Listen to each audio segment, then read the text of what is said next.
I just want to say that in the past 10 or 11 months, we've been the recipient of devotee care in our community.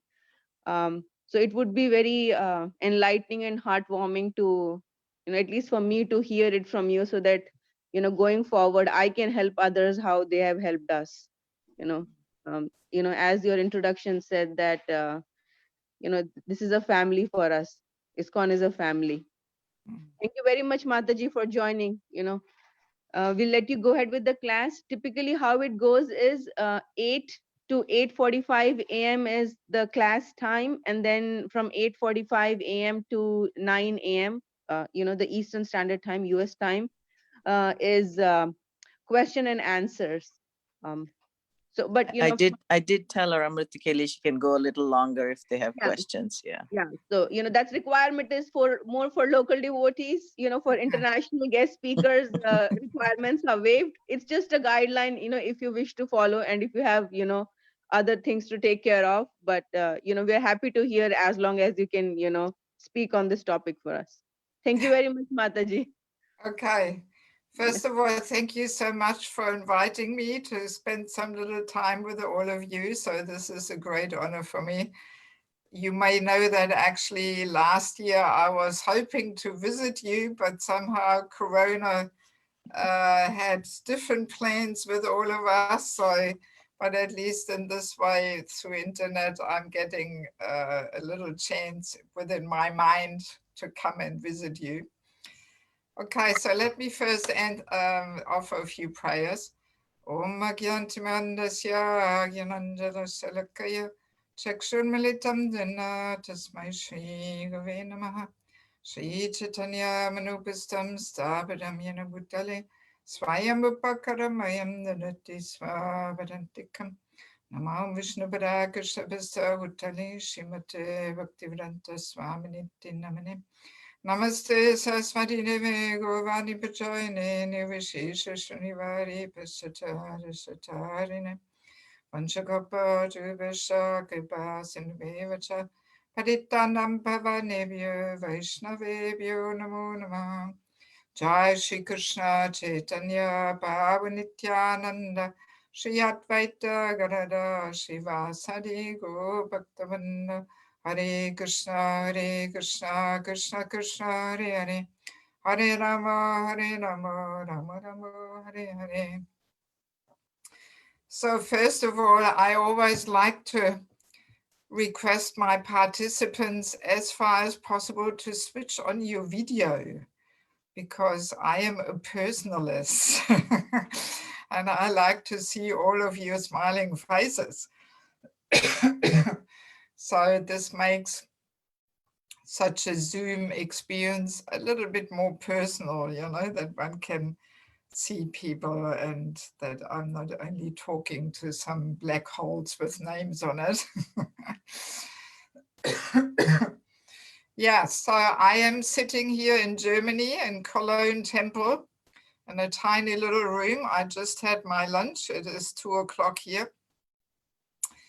And yes, let me share a few little introductory thoughts about the topic of culture. So our topic today, I was requested to speak on the same topic as I did the other day in Ohio, what's his name? Columbus, Ohio. So the topic is spiritual culture, Krishna's divine system. Yeah, so let me offer a few little reflections before we start with the topic.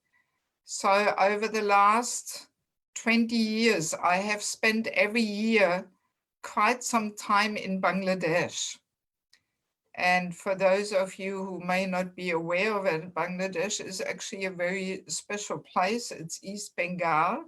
It's the place where most of Mahaprabhu's associates come from, actually. We just had Advaita Chaya's appearance a few days ago. So he also comes from Bangladesh. I have visited his place there where he appeared. And yeah, so there is so many amazing holy places there. It's really a whole treasure house of jewels, actually.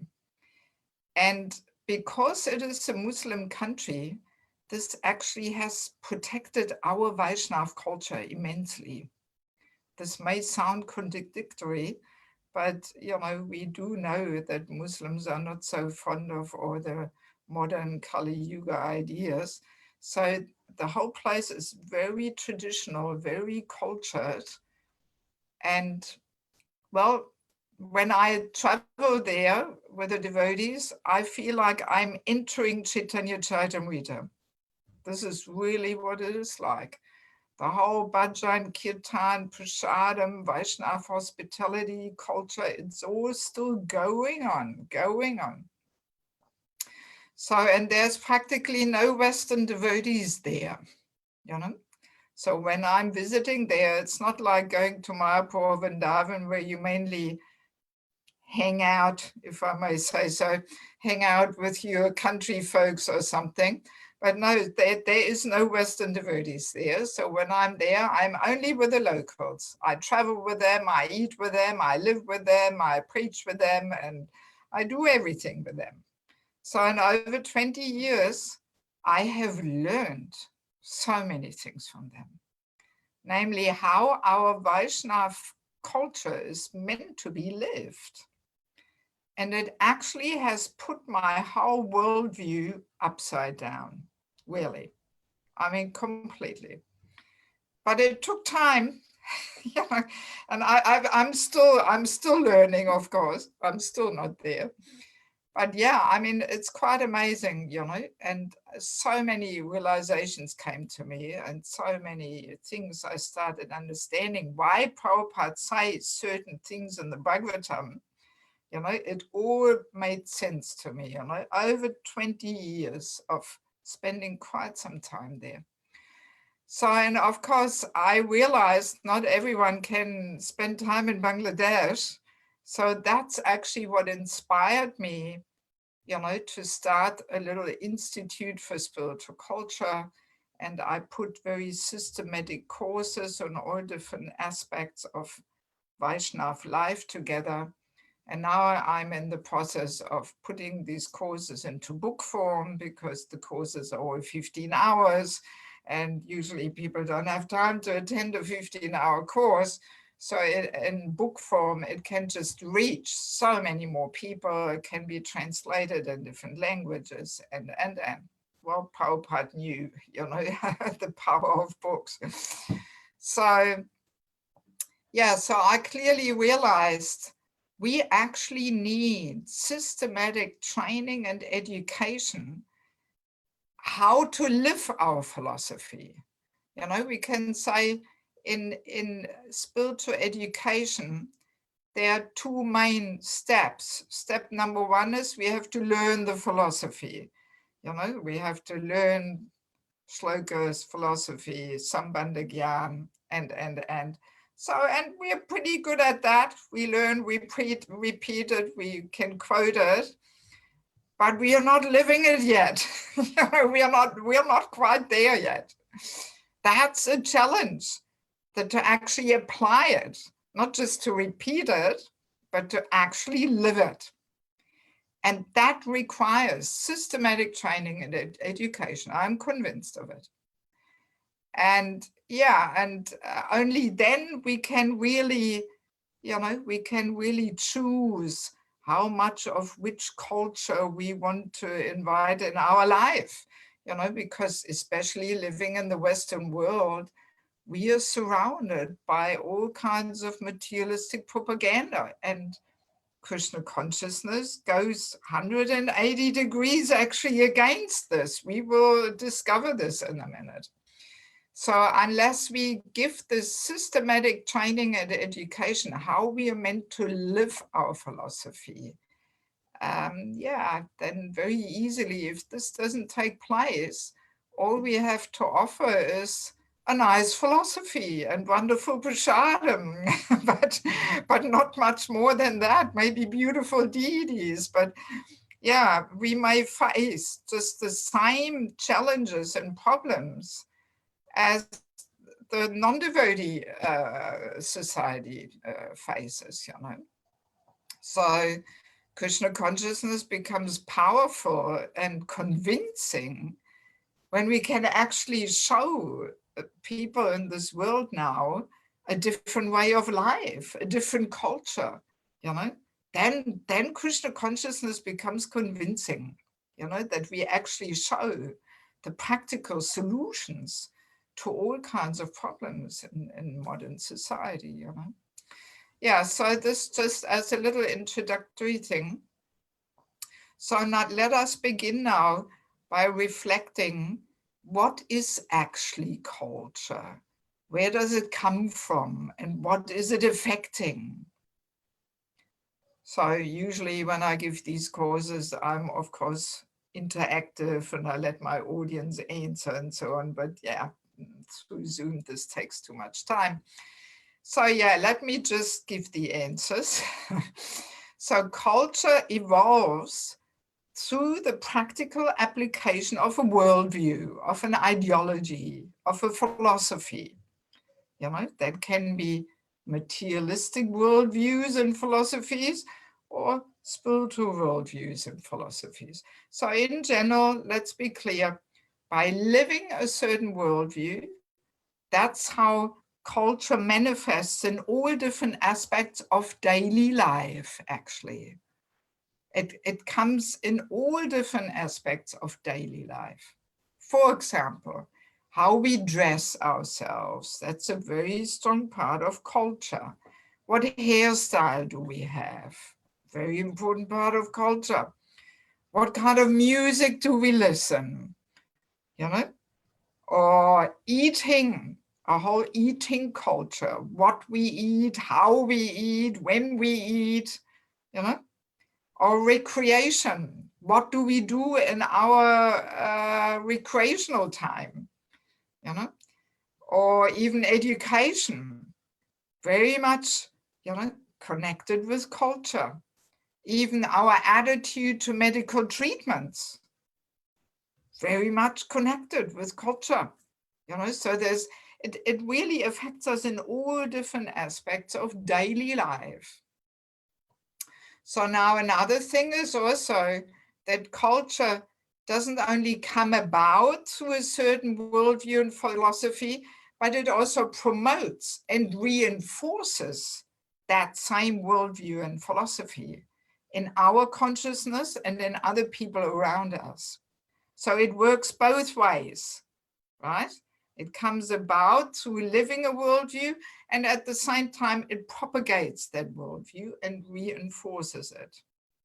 So that's also very important to understand, then, because then we can realize that these things are not just simply externals, which are not important, but no, on a subtle level, they reinforce certain worldviews, very clear.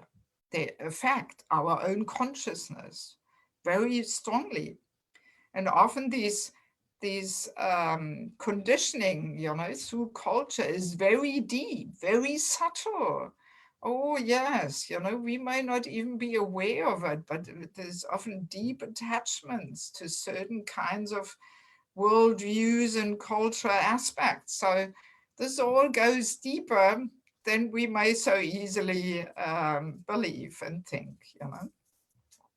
So now in Bhagavad Gita 269, we have a very nice verse, which I usually like to use as the foundation to explain things in connection with culture.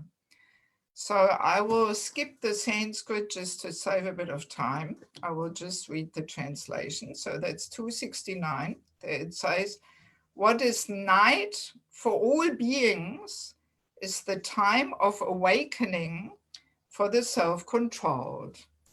And the time of awakening for all beings is night for the introspective sage. So this says it all already. That, you know, what is night for all beings, meaning the materialist, the general person, what is night to him is awakening for the self-controlled, for the spiritualist. And what is time for awakening for the general person is night for the spiritualist. So in other words, materialist, spiritualist, they live in very different realities, actually. And they're so different that they're like day and night. So this may sound like, Devaki Mataji is polarizing here. No, it's Krishna who is polarizing, it's day and night, Yes, yes. And I mean, instead of day and night, we can also set different terms. We can set, reality and illusion, and knowledge and ignorance. So what is reality and knowledge for the spiritualist is illusion and ignorance for the materialist, and vice versa. It's really like that. We will discover. So, yes. You can also say nectar and poison, Mataji. Nectar and poison, we can also say that. So shall I read the purport? Yeah, let's quickly read the purport. So Prabhupada says, there are two classes of intelligent men. One is intelligent in material activities for sense gratification, and the other is introspective and awake to the cultivation of self-realization. Activities of the introspective sage or thoughtful man are night for persons materially absorbed. Materialistic persons remain asleep in such a night due to their ignorance of self-realization. The introspective sage remains alert in the night of the materialistic man. The sage feels transcendental pleasure in the gradual advancement of spiritual culture, whereas the man in materialistic activities, being asleep to self-realization, dreams of varieties of sense pleasure, feeling sometimes happy and sometimes distressed in his sleeping condition. The introspective man is always indifferent to the materialistic happiness and distress. He goes on with his self-realization activities, undisturbed by material reactions. So Prabhupada very nicely explains the whole topic. So this day-night principle, we can also, for example, experience when we go out on book distribution. So often people say, you Hare Krishnas, you're escaping reality. You guys are crazy, right? And we don't say it, but we think, no, you guys are escaping the reality. You guys are crazy. You think you are something which you're not. You don't even know who you are, So this is just a little example how this day-night principle even we encounter when we preach to people. People see us as crazy, escaping reality, being in complete illusion, and we say the same thing about them. Yeah, so spiritual and materialistic culture, they're as different as day and night because they're based on entirely opposite worldviews, and they pursue completely different goals in life. And therefore, they're actually, in the ultimate sense, incompatible. So let us understand this a little more deeper. So let us quickly understand the underlying worldview of materialistic culture, of material life and its culture. So first and foremost worldview is sense gratification is the highest goal in life. And out of all sense gratification, sex life is the topmost, right?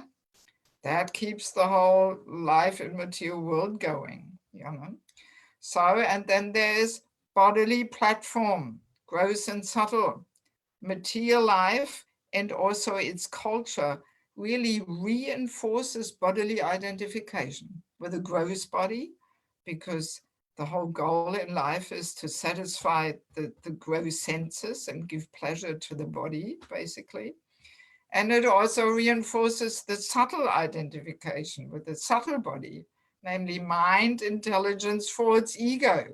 Material life is all about showing off, feeding the ego, boosting the ego, being the center of attention. I mean, the motto is the more you know the art of showing off, the more successful you will be. That's the motto of material life. So, and then, of course, I'm the supreme enjoyer, controller, proprietor. I'm the center of everything. Everything is there for me. And last main and foremost sutra is there's only one life. So if there's only one life, well, the understanding of purifying duties is not at all understood, and it really gives permission to engage in all kinds of sinful activities. If there's only one life, we don't have to think further. We don't have to take responsibility. So then whatever feels good, do it. And at death, everything is finished anyway. Very convenient for people, They don't have to think and they don't have to take responsibility. And there's absolutely no understanding of, having to qualify to go back to Godhead or anything like that, So you can just really enjoy to the max. Doesn't matter what sinful activities we engage in, So that's basically the underlying worldview of material life, and culture forms accordingly in all aspects of daily life. That's what, modern life is based on, and the culture promotes that worldview. It reinforces that. Yes. So now, underlying worldview of spiritual culture, all we have to do is take the opposite, It's like day and night.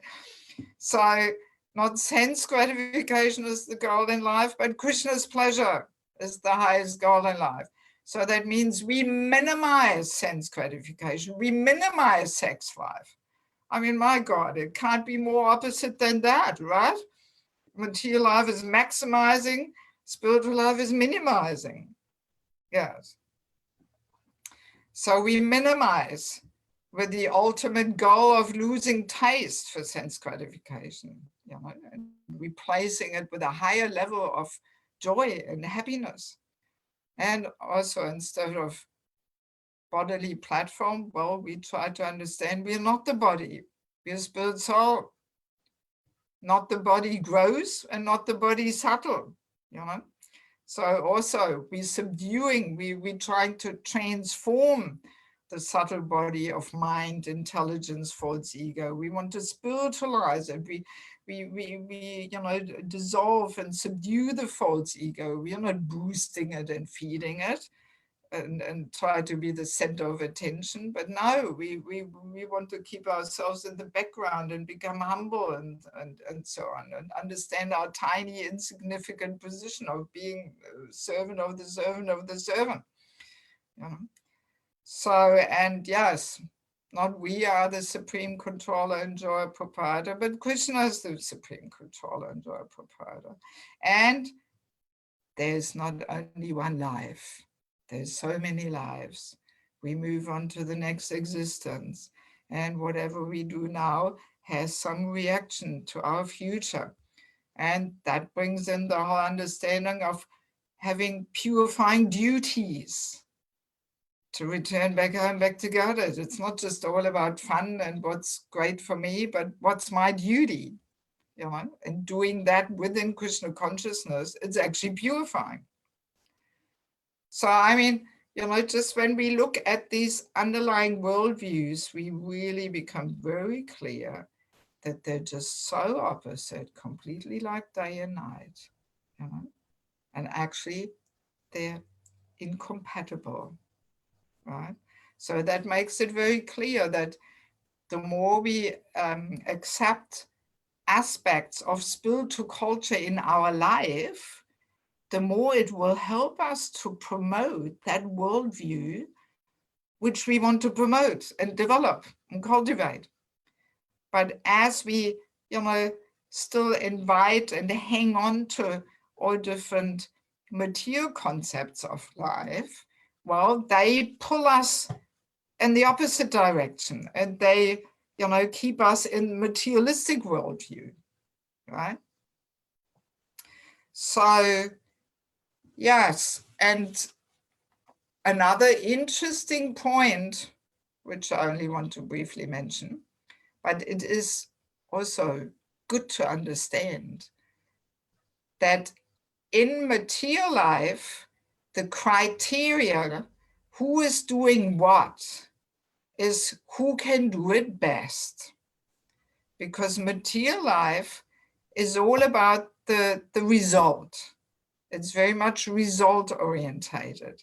So whoever can do things best should do it because we want the result. That's the approach in material life. But in spiritual life, the result is not the main important thing, actually. The main important thing is purification. So in spiritual life, we don't look at who can do it best, but whose purifying duty is it? And that puts a whole different angle to things, a whole different vision, that we think, whose duty is it? Never mind, even if the result is not so super fantastic, but whose duty is it? And we have the verse also in Bhagavad Gita, where Krishna says, better to do one's own purifying duty imperfectly rather than somebody else's duty perfectly. So why is that? Well, because even if we do it perfectly, but if it is somebody else's duty, it puts everything out of balance. Yes, it puts everything out of the natural balance and harmony. And I guess, today in Kali Yuga, we can really feel that things are a bit out of balance in the human society on all different levels, So I like to present, this topic of culture as being Krishna's system. That's why I call this, spiritual culture, Krishna's divine system.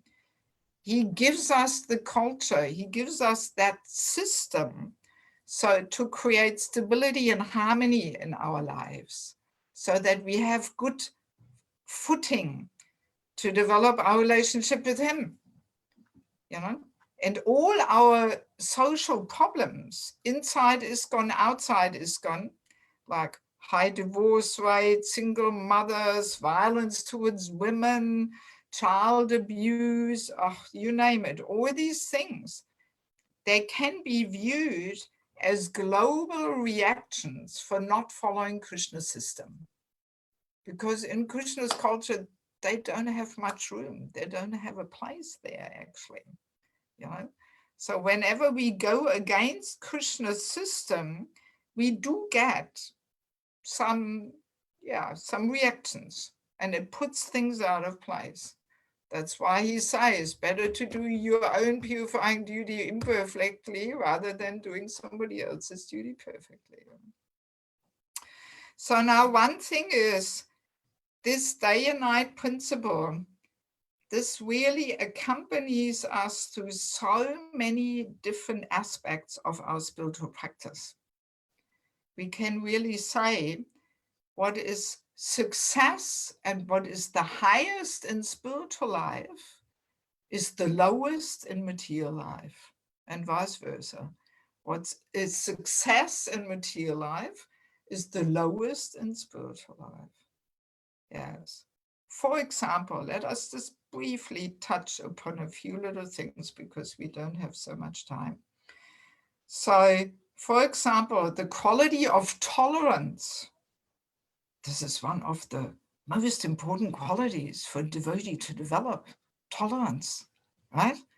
I mean, tolerance we can see directly as a criteria to measure a person's spiritual strength and advancement in how tolerant he or she is. Because tolerance means false ego is already subdued and dissolved, you know, because what stops us from being tolerant is the ego protesting and rebelling and complaining, you know. So tolerance, very, very important quality. You know, and we have the glorious examples of Prahlad Maharaj and Haridas Thakur and so on. So, but for materialists, tolerance is seen to be a weakness. We are a loser when we tolerate. What? You tolerate this? I wouldn't tolerate. Oh, who am I to tolerate this nonsense? I'm going to walk out. I get divorced. I'm not going to tolerate this. You know, that is seen as strength. You know? Yes. But in spiritual life, it's opposite. Or, for example, the qualities of shyness and chastity. Again, Bhagavatam is full of Prabhupada's statements, how important the shyness and chastity is, especially for a woman. You know, it's her strength, it's her beauty, and you know. But then for a materialist, shyness, chastity, I mean, this is like being a complete loser, you know.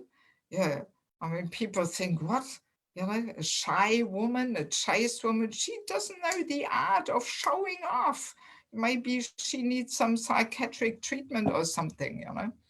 And I do remember many years ago, I was in Australia because I joined in Australia.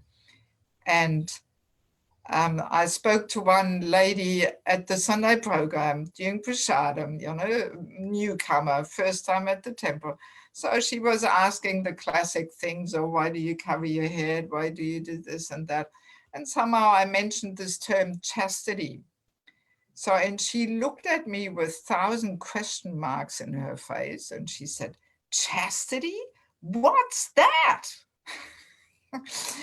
And it was not a problem that she didn't know English. No, English was her only language, you know. But chastity, I mean, sometimes I feel like going out in the street and doing a survey and asking people, you know, what do you think about the quality of chastity? Is this an important quality for you? You know? I think it would be really funny to hear people's reactions, what they would answer, you know. I think we would have a good laugh to hear it, you know. Like in German language, chastity is Keuschheit. I mean, this sounds like something from the Middle Ages. Nobody talks about this. Nobody uses this word because people don't strive for the quality, you know. That's why it is completely unheard, unknown. People don't understand the term, what it actually means, you know. So this is how day and night, these two, you know, cultures and worldviews and aspirations in life are, you know. Yes. Then even, you know, the attitude to certain sections of the society. For example, our attitude towards elderly people, very different in materialistic culture and spiritual culture, you know. In materialistic culture, old people, they're seen as a burden, you know, that they're stopping us from enjoying life, you know, and they're pushed aside off into the nursing home, you know, out of sight, out of mind, you know, out of the way, so the young generation can enjoy and have a good time, you know. So that's the approach to elderly people in material life, you know. But in spiritual life, completely different. There's so much respect there, you know, and people see it as an honor to serve them and care for them. There's gratitude there because the understanding is what the previous generation built up, we are inheriting. You know, this is even in our temples.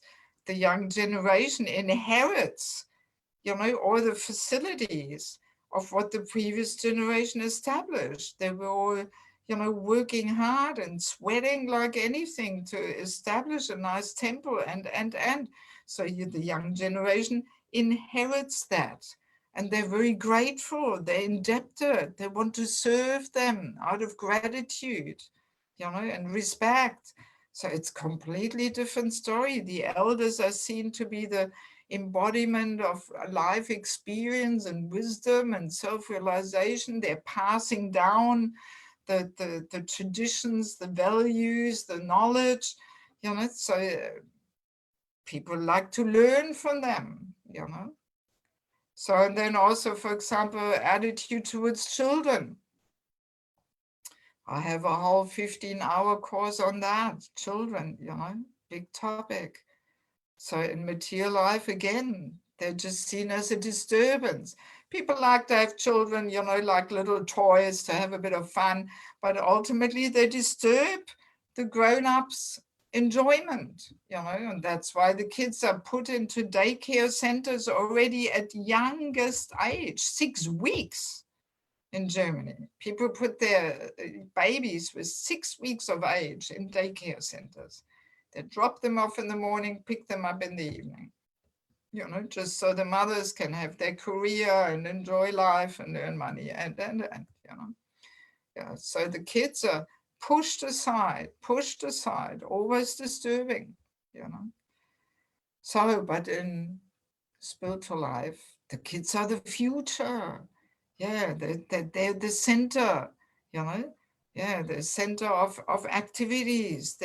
People understand at that age, we have to plant the seed of bhakti at that young age, Yeah, so completely different attitude. And I mean, I have a few stories there from Bangladesh in regards to children. We don't have much time, but just quickly I can summarize it. I once took a mother with her 10-year-old boy to Bangladesh for 3 weeks. And this kid was known not to be a devotee. He had no interest to go to the temple. He was the typical Kali Yuga, sleepy, depressed kid just sitting in front of the computer playing games, and had no inspiration to go to the temple. So, and people were saying, why are you taking him to Bangladesh? He's not even a devotee, they were saying, So, but then in Bangladesh, this kid came to life. He was flourishing. He was flying. Why? Because the brahmacharis gave him so much attention, so much affection. They involved him, included him. He knew one Hare Krishna tune on the harmonium. So every Pandai program, he had his little number and he was singing there. And everybody was in ecstasy. And he received so much affection in these 3 weeks, probably more than he had received his whole life. And he came to every Mangalati, and he was washing the cloth of one of the brahmacharis. He was his hero there. So he was washing his cloth, and the brahmachari told him, so you have to read Bhagavad Gita every day. He was sitting there reading Bhagavad Gita, and his mother was in shock. What happened to my child? I have never seen him this way, Yeah, I mean, that was my eye-opener in regards to children, that I thought, my God, we are doing something wrong with our kids, And that's simply that materialistic conditioning, which we take in our spiritual life, that we also in our communities, unfortunately, we experience children as a disturbance. They disturb our fun in the temple room, and often our kids' programs, they're more like babysitting programs, get them out of the way, lock them in one room and keep them quiet, put them in front of a CD so they're all mesmerized and staring at the screen there and they shut up so we can have our program, That is unfortunately often this attitude, and the kids fear that and they don't like that, and then they don't like to be devotees, So in any case, there's a lot of things we have to educate our devotees, And then also, for example, attitude to being a mother. Like in spirit and material life, being a mother, is the last thing, What, you are only mother and housewife, is that all you're doing, It's almost a disgrace to be a mother, And the poor thing, she has to be at home and she's the slave and can't go out and enjoy life, you know, pitiful condition. But in spiritual culture, mothers, they're the topmost personalities, you know. After Krishna comes mother. Yes, highly honored, highly respected. You know, we have the saying, Matru Devo Bhava, Pitra Devo Bhava, Acharya Devo Bhava, Atiti Devo Bhava. So be somebody for whom mother is like God, Matru Devo Bhava. You know, yes. So I experience this in Bangladesh. Mothers, oh, you know, highly honored, highly respected. She's like the first guru. She plants the seed of bhakti in the child's heart. She creates the whole spiritual atmosphere in the home. She's the backbone to human society, is the mother. Yeah. But all this is all getting lost and forgotten, you know? And because the materialistic propaganda and influences conditioning is so strong, you know, that we also take this into our society. Yeah, that's the problem. So this day-night principle is really coming up in so many aspects of spiritual practice that we can see, yes, what is glorious, what is success for a spiritualist. In the eye of a materialist, it's to be a loser. It's weakness, like that. So now, one of the main last points is that between the day of the materialist and day of the spiritualist, there is a whole spectrum there, right? So we can imagine here we have the day of the materialist, here of the spiritualist. So in between is a whole big spectrum of all different mixtures and shades and grades, right? So, and the process of Krishna consciousness is meant to transform us. It is meant to transform us so the day of the materialist eventually becomes our night. Yes. Only then we are true spiritualists, you know, if the day of the materialist eventually becomes our night. So, and the process of Krishna consciousness is meant to bring about this transformation. So we are meant to transform. We are not meant to stay as we are. We are meant to transform. We are meant to transform our tastes, our likes, our dislikes, our worldviews, our patterns of behaviors, ultimately our very heart, so that bhakti can develop there. And if this transformation does not take place, then our spiritual practice can be viewed as rather external and superficial, actually. Yeah, it's just external, but internally we hang on to the day of the materialist, which means tense offense to chanting the holy name. You were just quoting, reciting them before the program. To maintain material attachments, even after understanding so many instructions on this matter.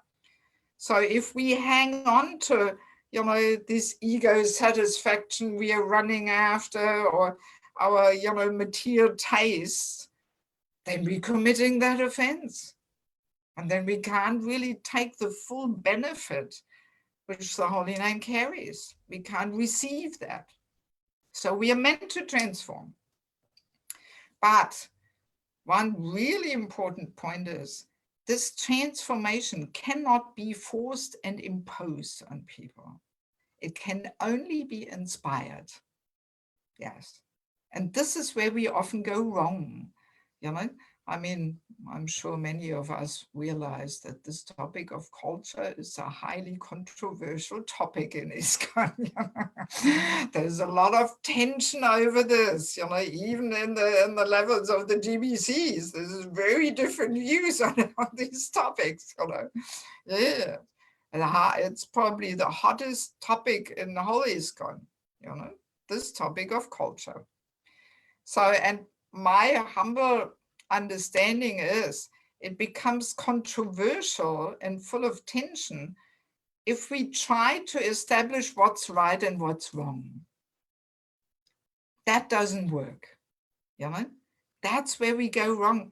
Very clear here, day of a materialist, day of the spiritualist. So we have to see, where am I here on the spectrum? Have I already moved towards the day of the spiritualist, or am I still sitting there with the material tastes and likes and dislikes, you know? So what's right for a person who is closer to the material likes and dislikes is of course wrong for a person who is closer to the spiritual likes and dislikes, you know. So we can't approach this topic of, in a way, what's right and what's wrong. Hopefully what is right today was wrong for us 20 years ago. You know, hopefully we have transformed, right?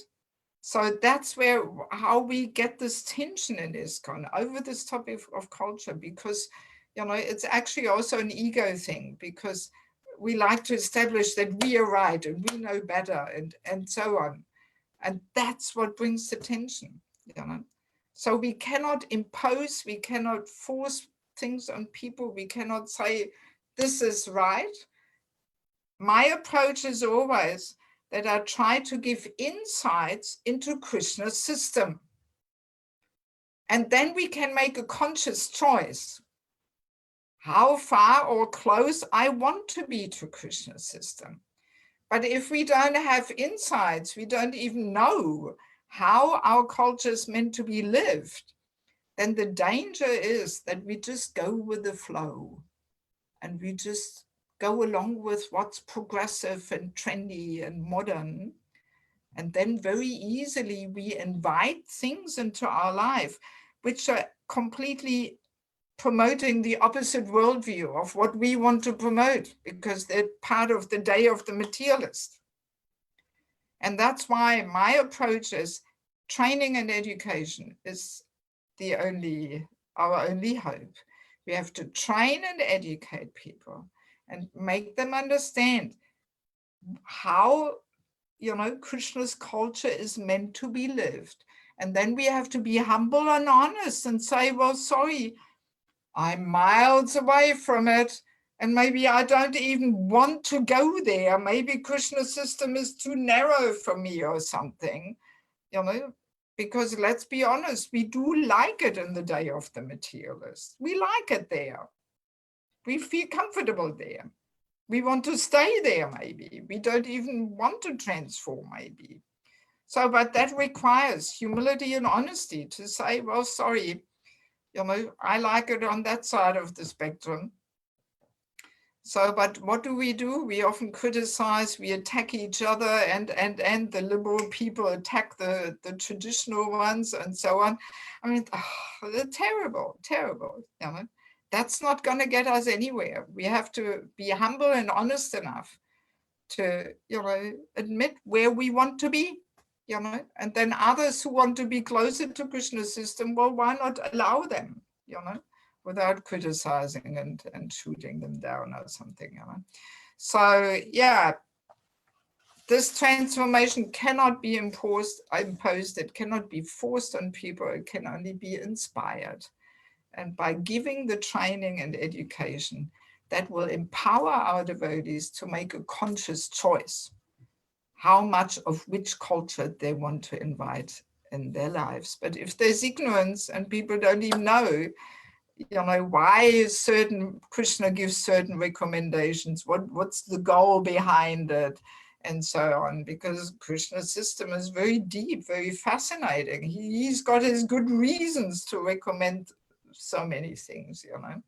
So, I mean, I find it very inspiring to, you know, explore Krishna's system, you know, and see, and it's really like that. It offers solutions to all our material problems, you know, because that's what Prabhupada always said, you know, every material problem has a spiritual solution. And what would be the value of Krishna consciousness if we wouldn't have a solution, you know? Definitely, you know? Yes. So, I mean, you know, just for example, I dare say, you know, family life as an ashram, we are not quite there yet. You know, for many devotees, their family life, because of lack of training and education, it's not really an ashram. And our high divorce rate, I think, confirms this, you know, because divorce is not existing in the family life as an ashram. There's no talk about divorce if it's an ashram. But if it is something else, then of course, why not get divorced, you know? Or even the topic of Vanaprastha ashram. I've got a whole 15-hour course on Vanaprastha ashram. Nobody even talks about it. It's not established in ISKCON. And it's also connected with culture because, you know, in material life, this last phase of life, people have a whole different outlook on that. It's the last chance to enjoy and be comfortable and cozy. You know, whereas in spiritual life, it's the opposite. We are meant to go back to tapasya and simplicity and deeper absorption and give up the cozy home, you know. So yeah, has not been much training and education in these topics, you know. All right, so maybe we'll leave it at that for now and see. I mean, I was asking whether you would like me to quickly introduce the 3 books I put together, because there is some boxes of books sitting in the US. So if you want some, they can be sent to you. Actually, Ramesh Prabhu in Ohio, he kindly agreed to send the books out to whoever wants books, you know, but I don't know, I don't want to impose my books here or something. It's just, I'm just asking whether you're interested in it or whether I should just see what questions you have. We can do both, Devaki Mataji. And thank you. That was a wonderful class. I Yeah, it only have really was. 1100 questions now, but you know, I know. I have 1100 questions too. so Mataji, why don't you talk about the books and then we'll open the floor for questions. You know, Yes. Saturday classes generally generate a very good discussion post class. So I don't want the Okay. devotees to, you know, miss out on that. So, you know, Yes. and no, you're not imposing, you know, this was very, you know, this was a very important topic. And I'm glad that, you know, Geeta Mala Mataji spoke to you and very grateful that you gave us the time. So, My pleasure, my honor, my pleasure. All right, so let me quickly show you here. Spiritual culture, Krishna's divine system. That's the first book I put together. That is really, yeah, it gives insight into this, you know, Krishna's system. And it mainly also targets the highly important role we women are meant to play. We women are so important in human society. If women's role is misunderstood and neglected, whole humanity goes down the drain. And this is what's happening in Kali Yuga, you know. So yeah, it has some good food for thought, and it also highly helpful in marriage problems. It has saved already many marriages. Many people write to me and say, oh, this book, it's our Bible. We read it always together again and again. And this is why we are still married and so on, you know. So, but it's not only, you know, in a husband-wife relationship, but it actually is helpful in all relationships with the other gender. Even at work and Kami office, and I have ladies who told me they applied these ideas and the men were so much more friendly and helpful to them. You know, yeah, that's the feedback I'm getting. So that's this one. That's also available in Russian language, just in case you have Russian devotees in your community. And then the next book is Sheltering Relationships. This is all about the importance of having a mentor, a counselor, and eventually becoming one to others. And the full title is actually Sheltering Relationships, the Foundation to Devotee Care. So actually devotee care, I mean, this is His Holiness Nanja Swami's mission and topic, you know, he preaches this devotee care based on sheltering relationships. And I'm kind of familiar with this because for 20 years I have also been visiting Ukraine, and I have seen how the system of sheltering relationships, of mentorship, how this gives so much stability to people's lives and stability to the communities. And I dare say we have lost a lot of devotees because we have not really deeply understood how important it is to have a mentor. Just to have a guru is not enough shelter. Yeah, it's not enough guidance. Our gurus have thousands of disciples. They cannot see each and every devotee's individual practical situation in life.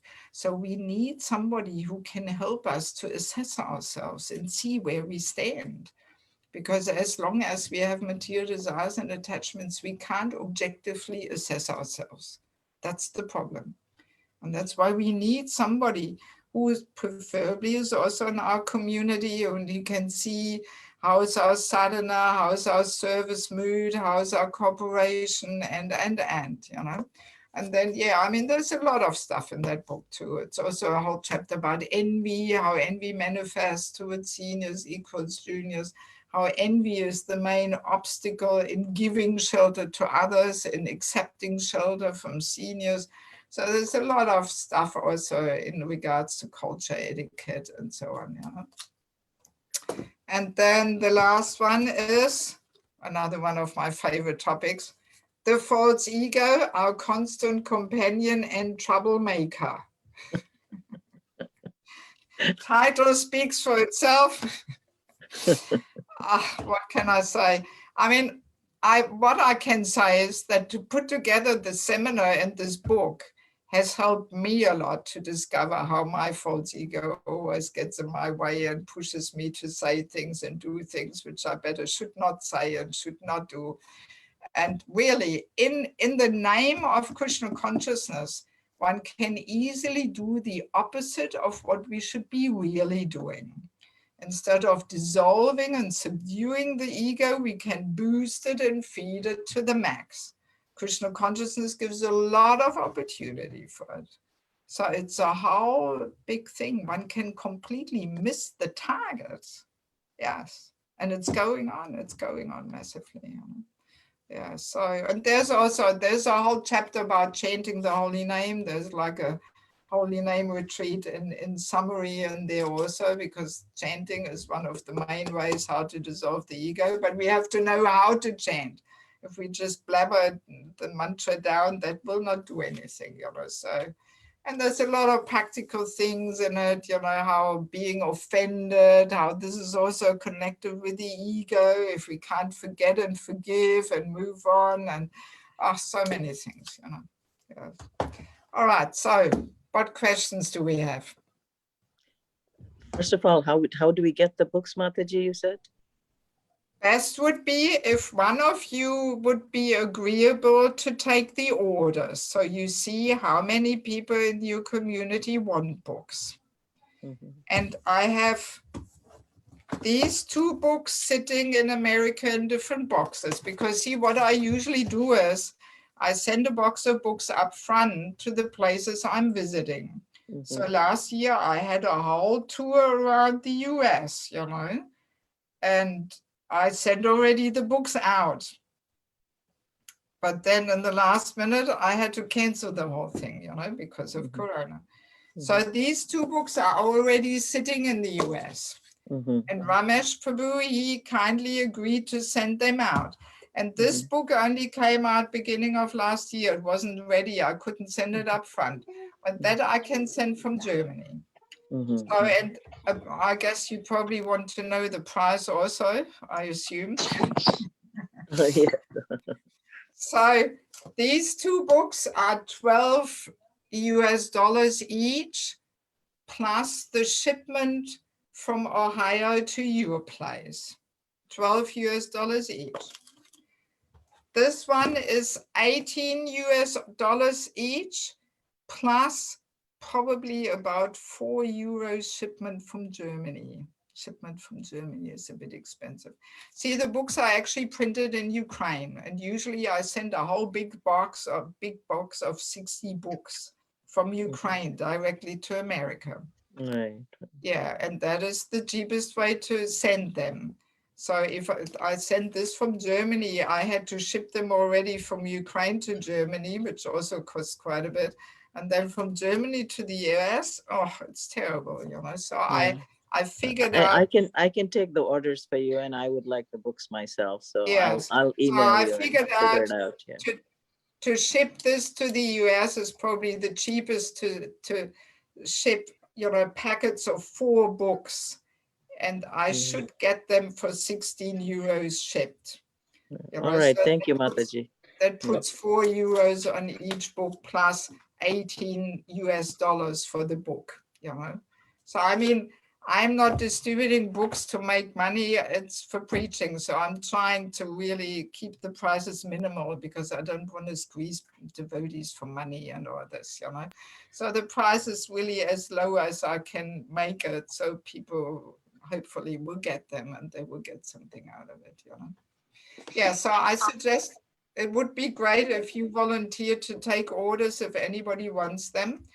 And then you can just let me know. Hare And Krishna Mataji. I think if we, one devotee takes the order and whoever is shipping from Ohio, right? If you ship a bulk order, the yeah, shipping cost will be cheap. Like we do the shipping into multiple locations, so there is the yes, standard shipping option available. If yes, instead of everyone devotee is asking for yeah, separate, yeah. yeah, exactly. That was the idea, that one Gita Mala Mataji takes the orders, so then we know how many books in total to ship from Ohio to here. But the false ego book I have to ship from here, you know, because that's not in America yet. It wasn't ready at the time when I sent the boxes up front last year, you know. Yes, And now for the questions, Mataji. We have a lot of questions. really? Okay, wow. So I'm just your humble servant. As long as you want to stay on, I will be also there. Amrita Keli asked first. So you want to go first, Amrita Keli? Is she there? Yes, Mataji, I'm here. I'm just slow to respond because I'm in the kitchen. Sorry. So, Devaki Mataji, you talked about the importance of role of mother, right? Yeah. Do you think the extreme end is possible, that we get so caught up in taking care and taking care of the house, providing, that we are just completely consumed to the point that we start losing out on our own sadhana and reading and hearing? And Yes. my husband is prompting from the back, service. He's been reminding me that I'm slacking on my service. So yeah, I'll probably need the book where we need to save the marriage. Yeah, I'll order.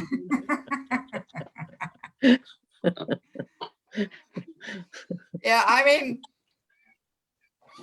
of course, everything in Krishna consciousness is a matter of balance, you know? And the mother being the first guru, of course, she has to have good sadhana. She has to be spiritually charged. Otherwise, what can she give to the kids? There's no question of neglecting sadhana, you know, for the sake of just being busy in the household. I mean, see, this is why we need mentors, you know, who help us to get the balance right, you know? So sadhana, of course, is a must, you know? Yes, yes. But I mean, we can say while the children are small, meaning up to 5 or 6, the mother is so important, you know? I mean, there's verses in Manu Samhita that the mother is 1,000 times more important than the father. So there's no question of equality, you know? That's the quote of the year. All you men heard that, Quote right? of the year. Somebody note it down. I was going to say that. All you men heard that. Yeah, no, I mean, I know, for example, Radha Swami in Chaupadi, he doesn't allow his female disciples to do any service in the temple on the altar if they have small children. He doesn't allow, because he knows what happens. The kid wakes up in the morning and cries, and oh, the mother is on the altar, you know. This gives the, you know, and there's this famous letter of Prabhupada where he says, for you, child worship is more important than deity worship. And you have to take care of your child at least until he's 4. And if you can't take care of him after that, then I will take care, Prabhupada says, you know. So that, you know, Prabhupada emphasized how important it is that we nicely take care of the children, you know. And I mean, it's not too long ago that I gave here in Germany this course on children. And you will find the recordings if you go on the YouTube channel of simhachalam.de. If you go on simhachalam.de and you go there on their playlist, you know, then you find 10 sessions on children. I gave it over 5 days as morning, evening program because Simhachalam is a very dynamic community with lots of young couples now. It's a village community, a farm community. And there's lots of young couples and 2 ladies are pregnant and many of the young couples want children. So I gave this course for them and it was really well received. And even some brahmacharis took part in it. And they shared with me afterwards how this course changed their attitude to women and children. So I thought, wow, this is just what we need, you know? I think we'll need a session for husbands and fathers. Huh? I think we'll need a session too for husbands and fathers. Yeah, I mean, you know, I mean, I'm just, it's not that I think these courses are all perfect or something, but it's just a humble beginning of trying to give some insights and some, you know, some understandings, you know. Yeah, so, but to go back to your question, there has to be a good balance, you know, and mothers also need some time out. They also need some time to recharge. Otherwise, what can they give? You know, so, and the mother has to be a good time manager so she gets it all, you know, gets it all balanced there, that she finds time for her sadhana and maybe also some little spiritual activities, service and so on, you know. But I dare say, you know, that's my realization in regards to children. If we really take this topic of children seriously, starting off with Garbhadan Samskara, the whole science of how to invite a special soul to take birth in our family. If we take this seriously, it puts a whole different dimension on the Grihastha ashram, whole different dimension. Even in regards to kids, there's so much immaturity in our movement still that people think children are a disturbance. They are an obstacle in spiritual advancement. So many devotees think this. But no, it's the other way around. It's the opposite. If we take it seriously, yes, if we really take it seriously to plant the seed of bhakti in the child's heart and set a good example and create a culture of sadhana in the home, you know, yeah, then the child flourishes. So it's a whole big thing, you know. Yes. What other question do we have? Thank you, Mataji. I want other devotees to have a chance to talk to. Okay. Yeah, I'm here. I might look like a black hole because I'm going to turn off my video, but I'm here. Okay, good. No problem. So my question, Devaki Mataji, was you said that you cannot force people to transform, but you have to inspire.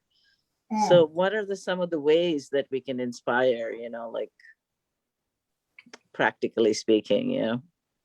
Well, I dare say training and education, you know. Yes, if we actually give deeper insights, you know, then things become inspiring. You know, like in Samachalam there, we have a brahmacharini ashram. There's nice, young, intelligent girls there, you know. So they sometimes ask me to do some sanghas with them.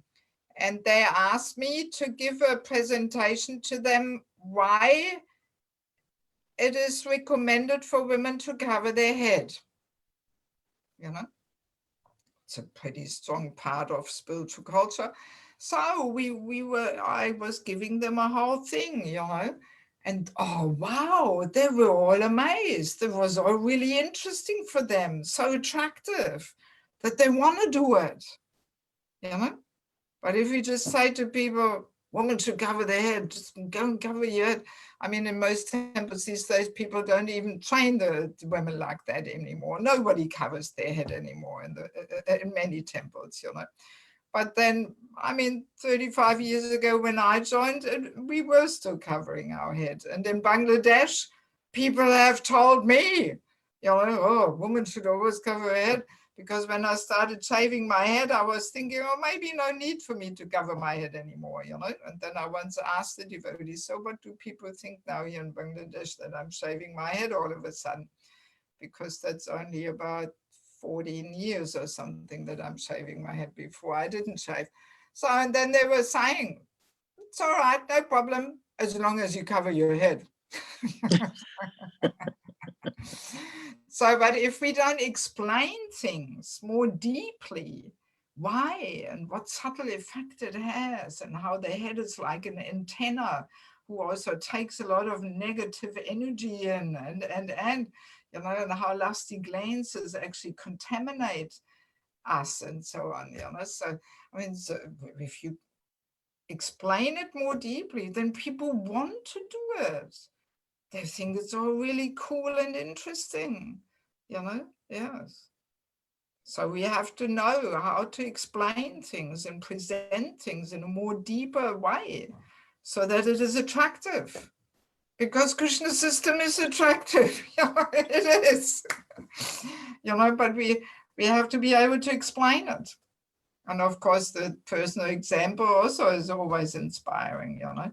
And I mean, as I said, you know, I received all these insights only because I spent so much time in Bangladesh, you know, otherwise I also wouldn't have them, you know. Yes. So I dare say training and education, that's where it's at, you know. So Bangladesh society really lives more in Vedic life, you're saying? Oh yeah, completely. Yes, yes, it's a whole different planet. It's a different planet there. Even compared to Mayapur. When I come from Bangladesh to Mayapur, I feel like I'm coming to the West. And I remember once Bhakti Purushottam Maharaj came with a whole group of Mayapur Brahmacharis for the first time to Bangladesh, and even they were blown out. They said, wow, we had no idea that this is going on here in Bangladesh, you know, because Bangladeshi border is only a bit more than an hour from Mayapur. It's closer to Bangladesh than to Calcutta. So Bangladesh is really one of the few places in the world where you can actually witness our Vaishnav culture. As I said, it's like entering Chaitanya Charitamrita. That's what it's like. Yeah, yeah. So naturally, if you spend time there, it rubs off on you. You know, you start liking it. You start to realize how this is actually how cultured human life is meant to be lived. And you realize how crazy, you know, life is in the West, you know.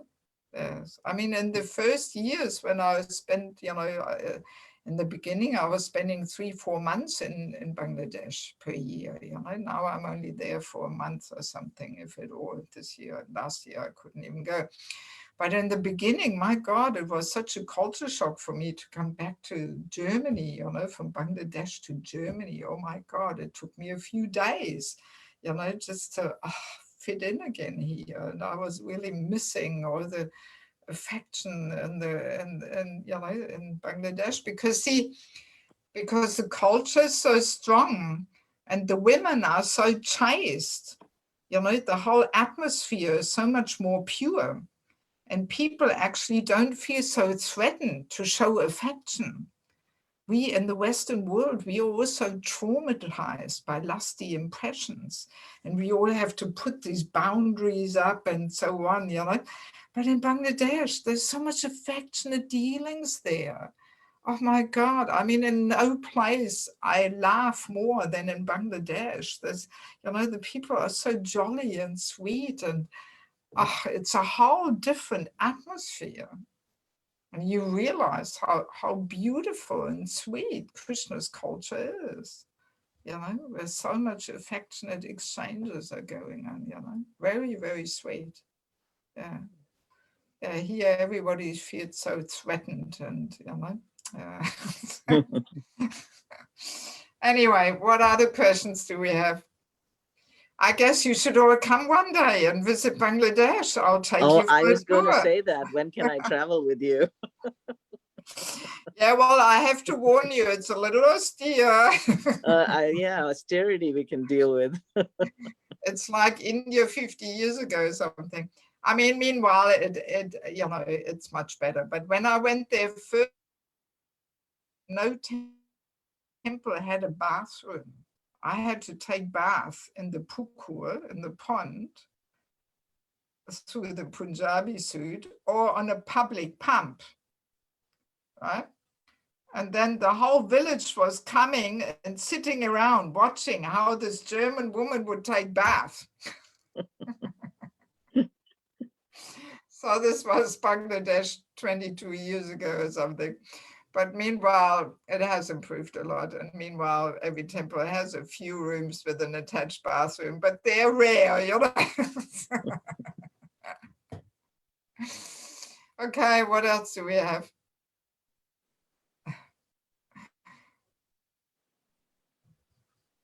Any other question?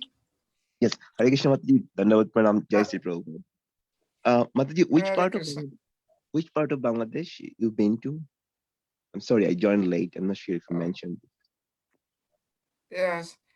Oh, I've been all over the place, really. I mean, Bangladesh is not so big. I've traveled over the years. I've traveled everywhere, Sylhet, Chittagong, Jessore, Rashai, that's now Tamdas Thakur's place. Sylhet district, that's where Advaita Chaya comes from. I mean, I've been to so many places. I mean, ISKCON is very prominent there, very prominent. We have so many properties, so many temples, It's Brahmachari Loka. Dhaka temple has 120 brahmacharis and bhaktas, and that's only one temple. So, I mean, there's, everywhere there's properties and temples and so on. Yes. Why? Are you from Bangladesh or why are you asking? Yes, Mataji, I'm from Sylhet. Yes.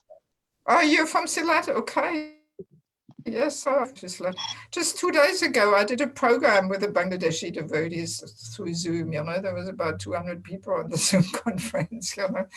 And the main host was from Bangladesh, the youth preachers from Sylhet, I mean. Yeah, so yeah, I've been to Sylhet many times. We have a nice temple there. Okay, what else do we have? And just to add that, right, Bangladesh, my Guru Maharaj, His Holiness Bhakti Charu Swami, his birthplace is Bangladesh. Comilla. I've been to his birthplace, Comilla, yes.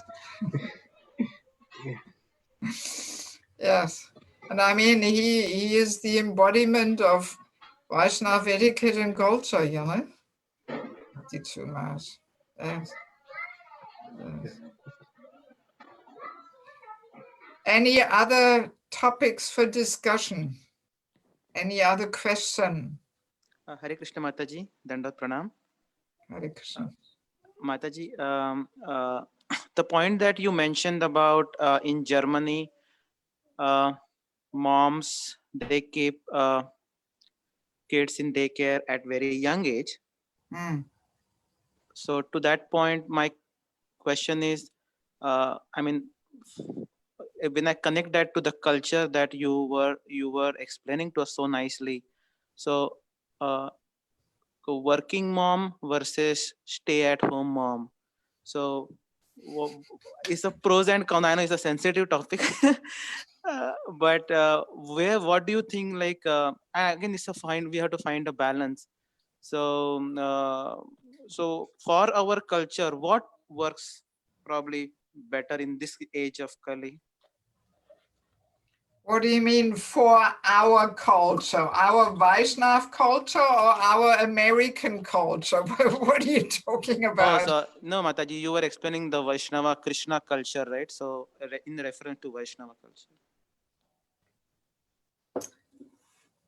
So you're really trying to involve me in some hot issues here now. Well, all I can say is in Krishna's culture and system, the mothers are not so encouraged to go out and work, especially not having a full career. And, you know, it's Sudama's wife didn't go out and get a job, you know.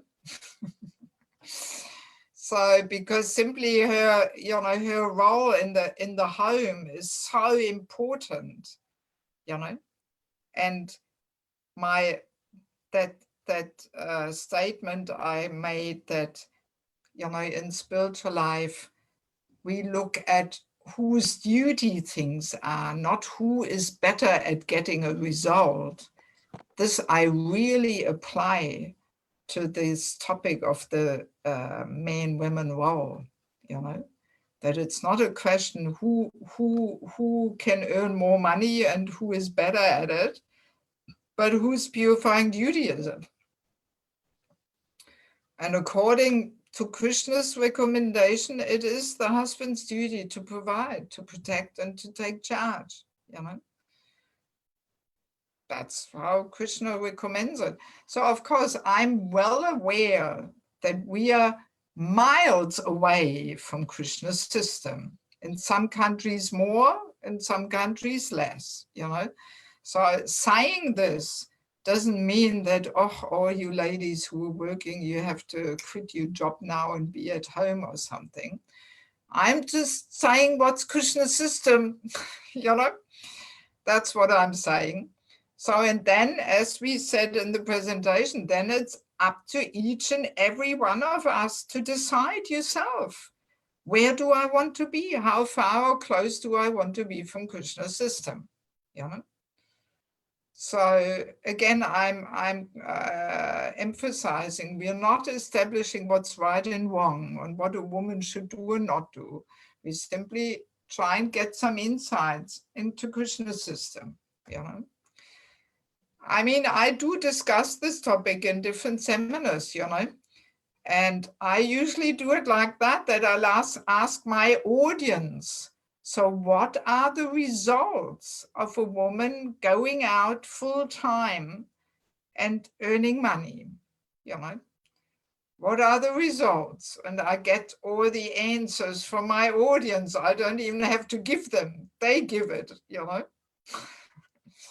Yeah, and I mean, the answers are, you know, husband is neglected, children are neglected, no nice devotional home cooking, wife doesn't have time, you know, she's all coming home distressed and tired. You know, that's how the fast food culture comes in. You know, people just buy their dinner on the way home. And then the wife spends so much more time with other men than with her husband, right?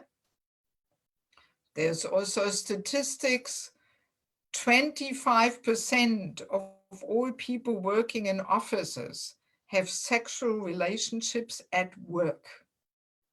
That's what a statistic said once when I saw it. And that's already 15 years ago. Probably these days it's much more. But I remember in my study time, I did some night shifts, you know, I'm a trained physiotherapist, but since I'm a devotee, I haven't worked a single day in my job. So, but in my study time, I did some night shifts, and I remember that was always the topic of the night shift. Which doctor has an affair with which nurse, and whether he is married or whether she is married. You know, I know devotees who work as airline hostesses. They also told me, you know, on long distance flights, when the whole crew goes to the hotel, they all have sex there, you know, they already work it out on the flight, who goes with who.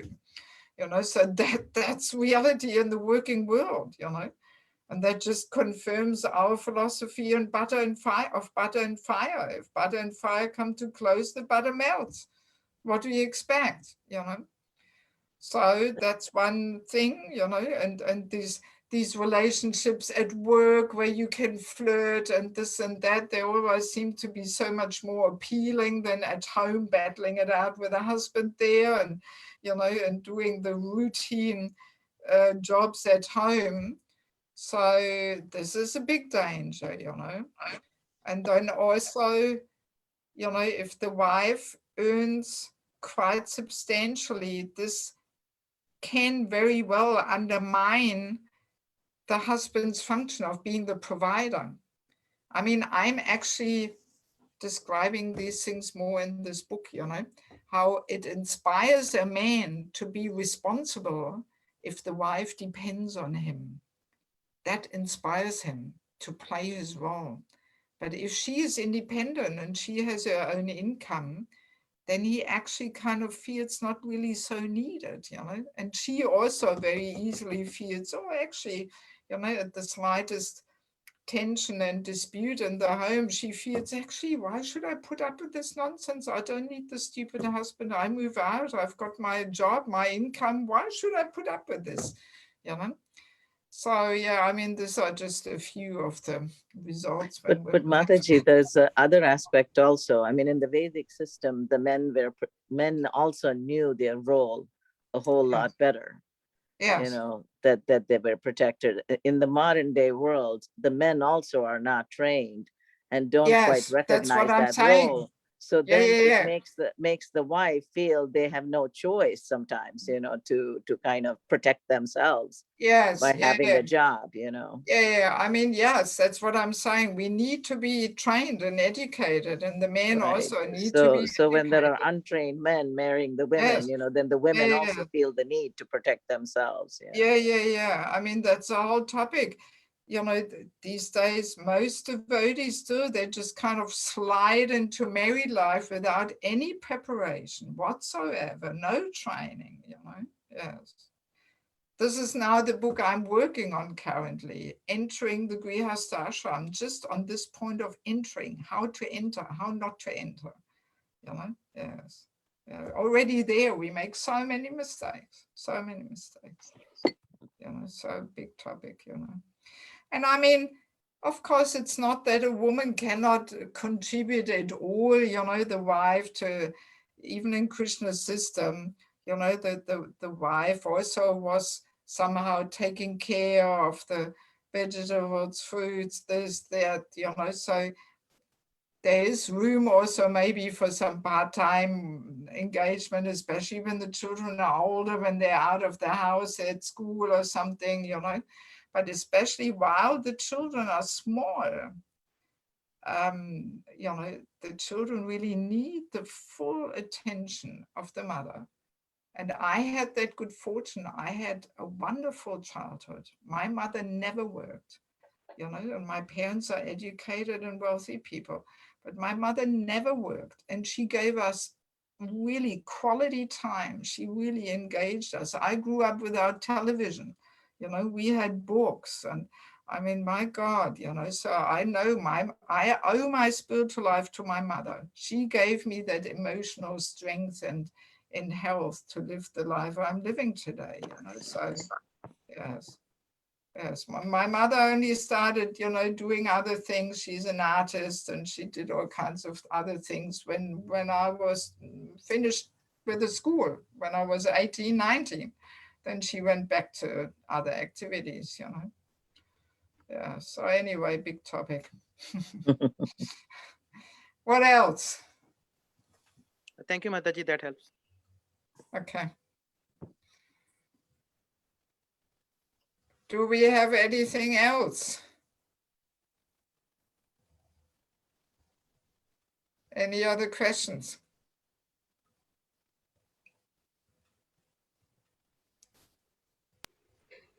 No?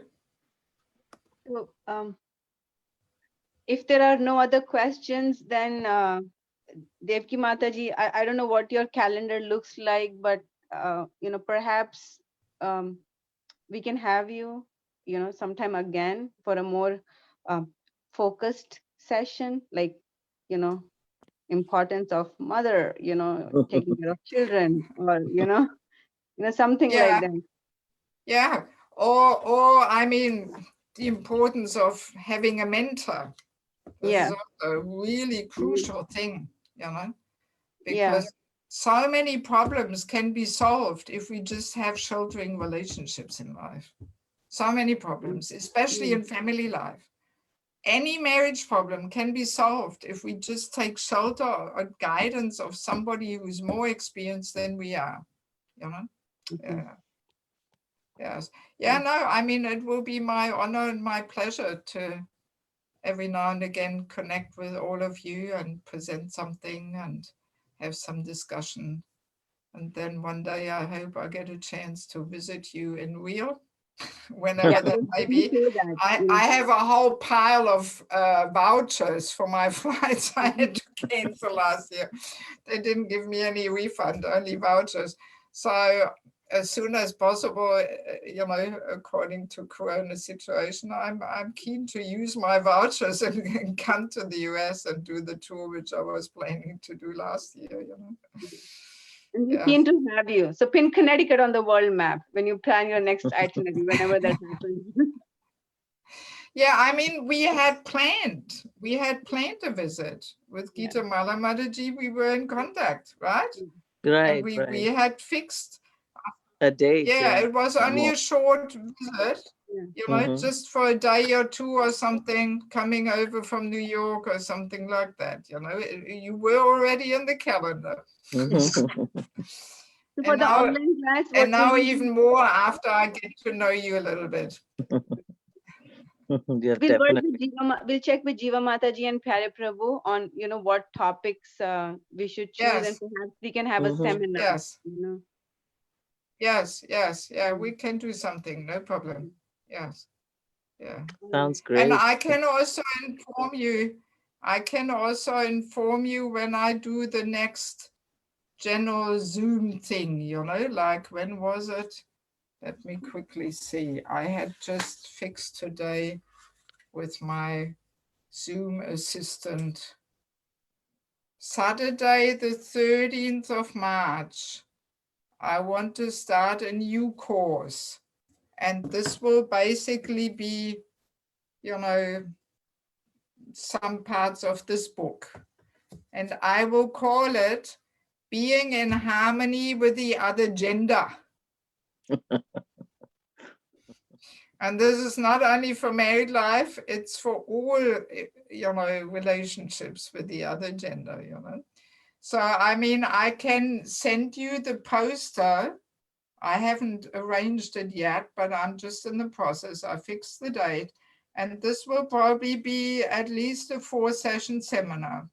And I usually do the seminar Saturday, Sunday, and Wednesday. And I planned it in such a way that I do it 4:30 in the afternoon German time. So 16:30, that's 10:30 in your place. Just to also include that time zone, So once I got the poster made up, I can send it to you. And then also, if you can pass it around in your community, and people can also join that, then then there's people there from different parts of the world, And I mean, many devotees watch these things on YouTube anyway afterwards. Often it doesn't fit into their time schedule or something, And then they just watch it on YouTube at their own convenience type thing, So, but we can also make some special programs just for your congregation, for your group, But I can in future simply inform you of other programs I'm doing anyway, and then you can see how much anybody of you wants to join them, like that. Yeah? Is that all right? Yeah. And Pyare Prabhu and Jiva Mataji must be there, right? Do they have anything to say? Or they left? I'm just checking in the participants. No, Pyari Prabhu is still online. I'm not sure if he's listening. They're probably listening, but you know, they do the morning program at the services, temple, yeah. morning services. you Okay. know, Yes. and so they Yeah, I might be mean, in doing- the beginning, he had his video on, but now it's yeah. switched off for quite a while, you know? Yes. Anyway, so maybe we'll finish on that note. So thank you so much for inviting me to share some ideas and thoughts. It was a great pleasure, and we can simply keep in touch. And you let me know if anybody wants the books, and then we Sounds good, coordinate Mataji. that also, you know? All right, Okay. thank you. Thank you so much. much. Yeah. Thank you. Yeah, so I wish you all a nice weekend, and I hope we will connect again soon sometime. Thank you. Right. Vancha kalpatarubhishcha kripa sindhave patitanam Patitanam pavanebhyo Vaishnavebhyo Namo Namo Anta Koti Vaishnavanda ki Vaishnavendra ki jai. jai. Devaki Bye-bye, Mataji ki Ki. jai. Jai.